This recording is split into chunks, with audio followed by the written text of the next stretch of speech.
Ողջույն բոլորին, այս վիդեոյում ուզում եմ խոսել սեփական պատասխանատվության մասին եւ այն մասին, թե ինչքանով է յուրաքանչյուրը անցալում իր սեփական պատասխանատվությունը։ Սկսենք նրանից, որ սեփական պատասխանատվությունը սկսվում է մտքերից, թե ինչպես է մարդը անցալում ինքն իրեն, ինչպես է անցալում իր շուրջը եւ ինչպես է անցալում աշխարհը։ Մեր մտքերը կարծես մեր կյանքի շարժիչ ուժը լինեն եւ ըստ մտքերի է կառուցվում թե մեր իրականությունը, թե մեր կյանքը, իսկ այն թե ինչպես ենք մենք անցալում այդ ամենը եւ մեր պատասխանատվությունը նաեւ որոշում է թե ինչպես է դասավորվում մեր կյանքը։ Սկսենք նրանից, որ մեր մտքերը հաճախ կամ մեզ պահում են անցյալում, կամ մեզ տեղափոխում են դեպի ապագա հիմնական տեղափոխում են այն մարդկանց մոտ, ովքեր տագնապային են, դեպի անցյալ հիմնականում լինում են այն մարդկանց մտքերը, ովքեր ավելի դեպրեսիվ են, ավելի մելանխոլիկ են, սակայն մտքերը շատ հազվադեպ է լինում, որ մնում են ներկայում եւ մարդը ավելի գիտակցված է իր որոշումները կատարում ներկա ժամանակում եւ ավելի գիտակցված է կատարում իր ընտրությունները, որից նաեւ որոշվում է իր ապագան։ Ցավոք սրտի 21-րդ դարում մեր ներկան հիմնականում հիմնվում է այն ինֆորմացիոն տեղատարափի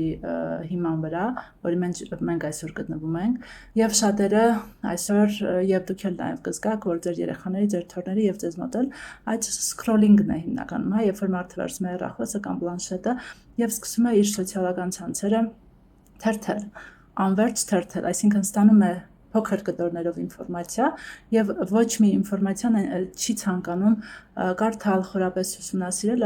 այլ ընդամենը ցանկանում է սկրոլ անել եւ կարծես ուղեղը անջատվում է, ուղեղը հանգստանում է։ Սակայն պետք է հասկանալ, որ այդ սկրոլի արդյունքում այդ կարճ փոքրիկ ինֆորմացիաներ, 1 րոպեանոց վիդեո, 3-4 տողանոց ինչ-որ գրառում եւ այլն, այդ ամենի արդյունքում, եթե ուղեղը մշտապես ստանում է ինֆորմացիան այդպես փոքր չափաբաժիններով, մարդը դադարում է իր կենտրոնացման ունակությունը ունենալ, այսինքն երբ որ կենտրոնացումը մի գրառումից տեղափոխվում է մյուս գրառում, մենք դադարում ենք կենտրոնանալ երկարատև որևէ բանի վրա։ Եվ այդ ամենին զուգահեռ գնում է նաև այն, որ մարդը շտապում է էլ ավելի շատ տեղեկանալ, էլ ավելի շատ իմանալ եւ իմանալ բաներ, որոնք իրեն պետք չէ։ Ներկայում, որ ես նկարում եմ այս տեսանյութը, Իսրայելը պատերազմ է մղում Իրանի դեմ։ Դա Հայաստանի Հանրապետության բնակիչներին այդքան էլ պետք չեն, եթե այդ տեղեկությունը լինի Հայաստանի հետ կապված, այո, պետք է լինեն, բայց քանի որ այդ տեղեկությունը մեզ հետ կապված չէ, մեր հարևան երկրի հետ կապված, ապա դա պետք է հետաքրքիր լինի ընդամենը պետական ծառայողներին, ՊՆ-ին եւ մյուս կառույցներին, որոնց համար դա ստրատեգիկ նշանակություն պետք է ունենա, բայց սովորական քաղաքացին, որը ոչ ոլորտի աշխատող է, ոչ քաղաքագետ է, ոչ ռազմական ոլորտի մասնագետ է, ոչ էքսպերտ է, ոչ վերլուծաբան է, սովորական մարդուն դա չպետք է հետաքրքրի։ Ինքը պետք է զբաղված լինի իր ներկայով եւ իր առօրյա անելիքներով։ Սակայն ինչ է կատարվում, ինչ ենք մենք տեսնում, որ գրեթե յուրաքանչյուր քաղաքացի կարդում է այդ պատերազմի մասին գրառումներ է անում, անհանգստանում է եւ այլն։ Եվ դա բնականաբար ունենում է իր հետևանքները ամբողջ ազգի վրա գլոբալ մակարդակով եւ լոկալ մակարդակով ունենում է իր հետևանքները ձեր ընտանիքի անդամների վրա եւ անմիջական հետևանքի ունենում ձեր երեխաների վրա։ Ընտրել չէ, թե ինչ կարդալ եւ ինչ նայել, դա ձեր սեփական պատասխանատվությունն է եւ ավելի գիտակից մոտենալով այդ հարցին դուք կդադարեք դառնալ ինֆորմացիոն մանիպուլյացիաների զոհը եւ կդադարեք ձեր ժամանակը վատնել մի բանի վրա, որը անմիջականորեն ձեր կյանքում որևէ տեղ չունի եւ ձեր ընտանիքում եւս որևէ տեղ չունի եւ օրինակ պատերազմի հետ կապված, հարևան երկրի պատերազմի հետ կապված, դա ընդհանրապես ինֆորմացիա է, որը պետք է պետական ծառայողներին, ՊՆ-ի աշխատողներին, ԱԱԾ-ին եւ այլն, բայց ոչ սովորական քաղաքացուն, ով օրինակ ինչ-որ ռազմակերպությունում է աշխատում կամ ձգրիտում գտնվող մամա է եւ այդպես շարունակ։ Քանի որ երբ մենք զոհ ենք դառնում, այդ ամենը բերում է նրան, որ մարդը շատ հեռանում է իր ներկայից եւ առհասարակ շատ հեռանում է իր սեփական կյանքից։ Նա սկսում է մտածել բաների համար, որոնք կարեւոր չեն, եւ սկսում է անհանգստանալ բաների համար, որոնք նույնպես կարեւոր չեն։ Արդյունքում իր էներգիան եւ ժամանակը սկսում է ծախսել բաների, այսինքն էներգիան եւ ժամանակը, որ պետք է ծախսի իր սեփական ընտանիքի, իր ինքնազարգացման եւ այլնի վրա, նա սկսում է ծախսել այն ամենի վրա, որոնք իր կյանքում որևէ ազդեցություն չունեն, եւ եթե նա ծախսում է ժամանակը բաների վրա, որոնք բացասական էլեմենտ ունեն իր մեջ, ապա դա նաեւ նպաստում է այդ մարդու կյանքի վրա, դարձնելով իր սեփական կյանքը նույնպես շատ բացասական եւ ինչպես գիտենք, մեր մտքերը, եթե դրանք բացասական են, ապա մեր կյանքը նույնպես բացասական է դառնում, եւ եթե մեր մտքերը դրական են, նաեւ մեր կյանքն է դրական դառնում, այսինքն բացասական մտքերը ստեղծում են այդ բացասական վայբերը, որոնք ձեր կյանք նաեւ հրավիրում են բացասական իրադարձություններ, հիվանդություններ, կռվեր, վեճեր, դժբախտ պատահարներ եւ այլն։ Եվ արդյունքում դուք թեքվում եք դեպի օրինակ Աստված, եթե հավատացյալ եք եւ ասում եք, ինչի այս ամենը ինձ հետ կատարվում, ինչ եմ ես արել։ Դուք պետք է գիտակցեք, որ կարող է դուք ոչինչ չկար, բայց եթե դուք ձեր ժամանակը եւ էներգիան ծախսում եք բաների վրա, որոնք որևէ ազդեցություն ձեր կյանքում չունեն, բայց որոնք բացասական են, ապա այդ բացասականը այդպիսով դուք ներգրավում եք ձեր կյանք եւ հետո դա սկսում է տարածվել ձեր կյանքի մի շարք այլ իրադարձությունների վրա, որոնք նոր թվարկեցի։ Եվ այսպես սա նույնպես ձեր սեփական պատասխանատվությունն է եւ սա նույնպես պետք է շատ գիտակից մոտենալ։ Եվ այսօր 21-րդ դարում, 20-րդ դարից սկսած մարդիկ ավելի շատ են յոգայով զբաղվում, ավելի շատ են գիտակցական, հոգեվոր ինֆորմացիայով հետաքրքրված եւ այլն, եւ ինչու է դա կատարվում հենց հիմա, որովհետեւ ինչպես ասեցի, հենց հիմա այս դարաշրջանում մարդը սկսում է հետաքրքրվել բաներով, որոնք իր մասին չեն, իր կյանքում իրականում որևէ դեր չունեն եւ այդպեսով հեռանում է իր սեփական անձից եւ հեռանում է իր սեփական միսիայից եւ նրանից թե ինչ ինքը պետք է անի, որպեսզի իր կյանքը ավելի բարելավի եւ որպես արդյունք մարդը դիմում է յոգայի, դիմում է գուրուների եւ այլն, փորձելով նրանցից որևէ օգնություն ստանալ, սակայն սա ընդհանրապես գիտակցված քայլ է, որ մեզնից յուրաքանչյուրը պետք է անի, պետք է ուղղակի ֆիլտրի ինֆորմացիան մնա իր ներկայում եւ հետեւի այն ամենին, ինչը կատարվում է իր ներկայում եւ հետեւելով նաեւ մտածի թե ինչպես պետք է անի, որ իր ներկան ավելի լավացնի, որպեսզի իր ապագան ավելի դրական լինի եւ ինչ պետք է անի, որպեսզի իր կյանքի արդեն ներկայում փոփոխություններ լինեն եւ լինեն այն փոփոխությունները, որ ինքն է ուզում եւ նաեւ պետք է ուշադրություն դարձնել, որ ներկայում ինչ կատարվում է, դա նաեւ կարող է լինել անցյալում կատարած սխալների հիմքի վրա որևէ դասեր, որոնք դուք պետք է ներկայում սովորեք։ Եվ այսպես այս քայլով դուք նաև պետք է շատ ուշադրություն դարձնեք ձեր մտքերին։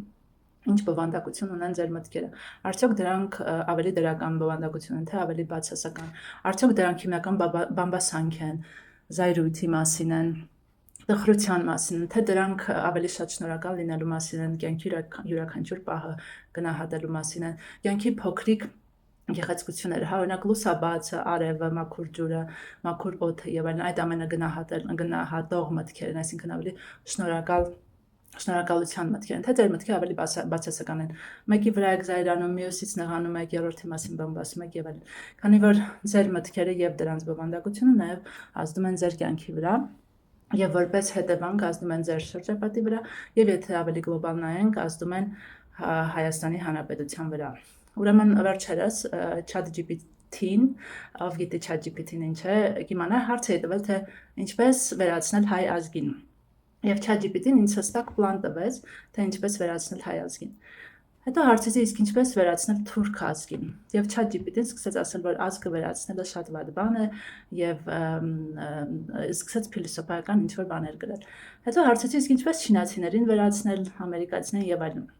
Ովքեր գիտեն ChatGPT-ին, գիտեն թե այն ChatGPT-ին ինչ ալգորիթմի վրա է աշխատում, հա ինքը ամբողջ ինտերնետ դիրույթում ինչքան կոնտենտ կա, ինչքան բովանդակություն կա, ինքը բոլորը հավաքում է, հավաքագրում է, խմբագրում է եւ ձեզ տալիս է ձեր հարցի պատասխանը։ Ինձ համար ինչ բարձ դարձավ, որ այն ազգերը, որոնց ես թվարկել եմ, միայն հայերն էին, որոնք գրառումներ էին անում նրա մասին, որ մեզ ուզում են վերացնել։ Եվ հետեւաբար երբ հարցրեցի հայերի մասին, ChatGPT-ին ինձ հստակ պլան տվեց, որովհետեւ մեզնից յուրաքանչյուրը համացանցում գրում է, թե ինչպես են փորձում հայերին վնասել, վերացնել։ Միևնույն ժամանակ երբ հարցրեցի թուրքերի մասին, ազերների մասին, չինացիների մասին, ամերիկացիների, նման պլան չկար։ Ինչու՞, որովհետեւ այս ազգերը նման խնդիրների մասին չեն մտածում։ Իրանք երբևէ չեն մտածում, որ իրենց ուզում են վերացնել։ Միայն հայերի մոտ է մտքում այդ իրենց մտածելակերպի մեջ այդ միտքը շատ դոմինանտ, որ թուրքը ուզում է վերացնել, ադրբեջանցին ուզում է վերացնել, հանրից հրեաները, որոնք հոլոկոստ են ունեցել, հրեաների մոտ էլ այդ միտքը չկա, որ իրենց ուզում են վերացնել։ Եվ հետեւաբար, եթե յուրաքանչյուր հայի մտքում դա լինի, ապա գլոբալ մակարդակում մենք նաև վնասում ենք մեր երկրին, որովհետև ավելի բացասական ենք մտածում մեր գոյության մասին եւ մեր ազգի եւ պետության գոյության մասին։ Մեր պատերազմի ժամանակ, 20 թվականի պատերազմի ժամանակ, երբ ես աշխատում էի այցելուների հետ, շատերի մտքում այսպես դոմինանտ կարմիր գծով գնում էր նա, որ մեզ ուզում են վերացնել, կհարձակվեն մեզ վրա, սահմանը կհատեն, կանցնեն եւ այլն։ Եվ պետք էր այդ մարդկանց բերել այն մտքին, որ մենք ունենք բանակ եւ մեր սահմանը պաշտպանվում է մեր բանակով եւ այդպես վտանգված պետք չի զգալ քո սեփական երկրում։ Եթե յուրաքանչյուր հայը ինքը արժևորի իր բանակը եւ ինքը թեկուզ մտքում ուժեղացնի այդ բանակը, դարձնի տարածաշրջանում ամենաուժեղ բանակը, ապա անհրաժեշտության դեպքում այդ բանակը կարող է այնպես մարտնչել, որ նույնիսկ սեփական ազգը զարմանա։ Այսպիսով յուրաքանչյուր հայ պետք է մտածի ավելի դրական, հա, ոչ թե որ մեզ ուզում են ոչնչացնել, այլ ինչ էլ ուզում են անեն, մեկը մենք ծաղկելու ենք, շատանալու ենք եւ ավելի լավ ենք ապրելու եւ դրա համար պետք է նախ վերադառնանք սկիզբ, հա, դրա համար նախ պետք է ուշադրություն դարձնենք ձեր մտքերին, թե ինչպիսի մտքերով է լցված ձեր օրը, պետք է ուշադրություն դարձնեք, թե ինչպիսի նյութեր եք դուք կարդում, հա, այն սարսափելի նյութերը կամ այս նյութը վարակեց ամբողջ ինտերնետը կամ ինչ-որ մեկը մահացավ, ինչ-որ մեկին ինչ-որ դժբախտ պատահար եղավ, այդ նյութերը ձեր կյանքում որևէ բան չեն փոխելու եւ դրանց մասին տեղեկացված լինելը նույնպես որևէ բան չեն փոխելու։ Միակ բանը, որ փոխելու են, դա ձեր կյանքը ավելի բացասական են դարձնելու։ Հետեւաբար ուշադրություն դարձեք այն ինֆորմացիային, որը դուք կարդում եք, որը ֆիլտրում եք, որը սկրոլ եք անում եւ որի վրա կանգնում եք եւ փոխեք եւ ձգտեք դեպի դրականին, դրանով նաեւ ձեր կյանքը ավելի դրական կդառնա։ Մեր մտքերը կարծես մի առանձին աշխարհ լինեն, որոնք ապրում են մեր մեջ, հետեւաբար բացի ուշադրություն դարձնելուց ձեր մտքերին, բացի ուշադրություն դարձնելուց այն տեղեկությանը, որը դուք սպառում եք, նաեւ կառուցեք ինչ-որ հարաբերություն ձեր մտքերի հետ։ Այսինքն առավոտյան արթնացաք կամ օրվա կեսին կամ երեկոյան ինչպես են փոխվում ձեր մտքերը եւ ինչպես դուք կուզեիք դրանք փոխվեն։ Եթե առավոտից մինչեւ երեկո դրանք բացասական են եւ դա ձեզ տխրեցնում է, ապա պետք է ավելի կենտրոնացված լինել եւ ավելի ուշադիր եւ զգույշ ընտրել այն մտքերը, որոնցով դուք ապրում եք։ Այսինքն եթե առավոտից իրիկուն բացասական են, ապա հաջորդ առավոտը կարելի է սկսել գնահատելով ամենաբարձ վարժությունը, գնահատեք այն ինչ ունեք։ Տուն ունեք, ինտերնետ ունեք, ջուր ունեք, օդ ունեք,